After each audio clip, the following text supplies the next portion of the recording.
जितने भी ये चर वाली जो संख्या रहती है उनको हम एक तरफ कर लेते हैं। तो सबसे पहले हम 3t को इस तरफ लेकर आते हैं। हम लिखेंगे 3t का पक्षांतर करने पर, 3t का पक्षांतर करने पर, तो इस तरफ लिखा हुआ है 2t, 3t इस तरफ आएगा तो क्या हो जाएगा माइनस का, और ये 5 पहले से लिखे हुए हैं। हमने क्या किया, कुछ भी नहीं किया, 2t जैसे लिखे थे वैसे ही लिखे रहने दिए, और बराबर की तरफ लिखा था 3t, तो 3t को हम बराबर से इस तरफ लेकर आए, और जब भी हम बराबर के संख्या को इस तरफ या उस तरफ करते हैं तो चिन्ह उनका बदल जाता है। जैसे 3t उस तरफ प्लस का था, इस तरफ आया तो वो काय का हो गया माइनस का, बराबर इस तरफ लिखा हुआ था माइनस के 5 तो माइनस के 5। अब क्या होगा, ये 3 बचा हुआ है, इस 3 को भी हमको बराबर के उस तरफ ले जाना पड़ेगा। इस तरफ ये माइनस का था तो बराबर के उस तरफ जाकर ये काय का हो जाएगा प्लस का। अब ये है 3t, ये है 2t, 3t में से 2t जाएगा तो क्या बचेगा t। अब बड़ी संख्या किसकी थी, यदि बड़ी संख्या माइनस की होती है तो चिन्ह हमेशा माइनस का बचता है, और प्लस की होती है तो चिन्ह हमेशा प्लस का बचता है। यहाँ पर बड़ी संख्या माइनस की थी इसलिए चिन्ह जो बचा है वो माइनस का बचा है, और इधर क्या लिखाएगा माइनस के 5 और प्लस के 3, दोनों अलग अलग चिन्ह वाले हैं, एक में माइनस का चिन्ह है एक में प्लस का चिन्ह है, और जब दोनों अलग अलग चिन्ह वाले होते हैं तो हमेशा उनका घटाना होता है। जिसकी संख्या बड़ी रहती है उसका चिन्ह बच जाता है। माइनस के 5 में से प्लस के 3 को हम क्या कर देंगे, घटा देंगे, तो 5 में से 3 जाएगा बचेगा 2। अब जिसकी संख्या बड़ी रहती है, जैसे माइनस की संख्या बड़ी है तो माइनस का चिन्ह बच जाएगा। अब ये संख्या भी माइनस की, ये संख्या भी माइनस की, जब दोनों संख्याएं माइनस की रहती हैं तो ये आपस में कट जाते हैं, इनमें से ये माइनस का चिन्ह हट जाएगा। नीचे क्या लिखा जाएगा, t बराबर 2, ये इसका आंसर। अब यदि हमें जांच करनी है तो हम सबसे पहले ये लेफ्ट हैंड साइड लेकर चलेंगे।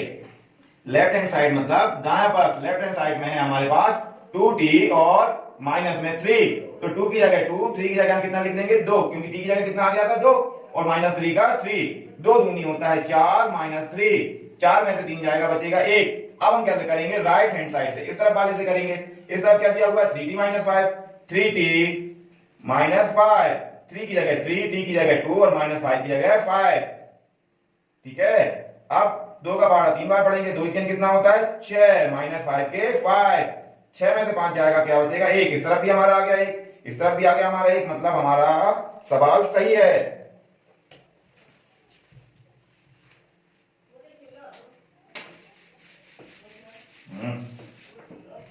अब हम करेंगे तीसरा सवाल। तीसरे सवाल में क्या दिया हुआ है, तीसरे सवाल में दिया हुआ है 5x प्लस 9 बराबर 5 प्लस 3x।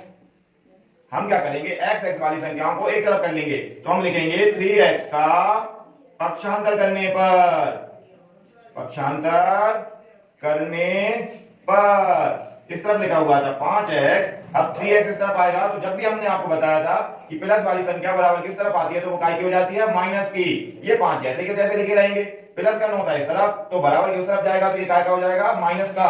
5x बड़े हैं 3x छोटे हैं, 5x में से 3x जाएगा बचेगा 2x। जिसकी संख्या बड़ी रहती है चिन्ह उसी का बचता है। संख्या बड़ी थी हमारे पास प्लस की तो प्लस के 2x बचेंगे। अब 5 में से 9 जाएगा बचेगा 4, संख्या बड़ी थी माइनस की तो माइनस के 4। अब इसके साथ 2 हैं जो कि गुणा में माने जाते हैं, जब इनके बीच में कोई भी चिन्ह नहीं रहता है तो इस तरफ गुणा में रहेंगे, तो बराबर के उस तरफ हम इसको ले जाएंगे। क्या करते हैं, हम इस तरफ केवल और केवल x बचाते हैं, बाकी जितनी भी संख्याएं आती हैं हम उन सबको उस तरफ ले जाते हैं। तो x बचा, अब 2 को हम उस तरफ ले जाएंगे जो कि यहाँ पे गुणा में था, वहां पे पहुंच जाएगा ये बाद में, 2 एकम 2, 2 दूनी 4, ये कट गया, x बराबर आ गया माइनस का 2। अब हम इसकी भी जांच कर लेंगे। सबसे पहले हम लिखेंगे left hand side. Left hand side में हमें कितना दिया हुआ है, तो 5x प्लस 9 दिया हुआ है, तो 5 की जगह 5, x की जगह जो माइनस में इसलिए हम इसको कोष्टक में लिखेंगे, और 9 का 9। अब 5 का 2 में मल्टीप्लाई होगा, गुणा होगा, तो 5 दूनी 10 प्लस 9। अब एक माइनस का था एक प्लस का, इसलिए चिन्ह काय का आया माइनस का, और 10 में से 9 जाएंगे तो बचेगा 1। लेकिन संख्या किसकी बड़ी थी, ऋण की, तो काय का बचेगा 1, ऋण का बचेगा। ऐसे ही हम इधर करेंगे राइट हैंड साइड से। कितना दिया हुआ है, इधर दिया हुआ है 5 plus 3x, 5 plus 3x, x की जगह कितना आया 5 प्लस 3, x की जगह है माइनस के 2, 5 का 5, इन दोनों के बीच में कोई चिन्ह नहीं रहता तो माना जाता है गुणा, 3 दूनी 6। अब जिसकी संख्या बड़ी, मतलब जब भी प्लस और माइनस का गुणा होता है तो हमेशा माइनस क्या आती है, माइनस का आ गया 6। अब 6 माइनस का 5 प्लस का, जिसकी संख्या बड़ी उसका चिन्ह बचेगा माइनस का 1 बच जाएगा। इधर भी बचा -1, इधर भी बचा -1।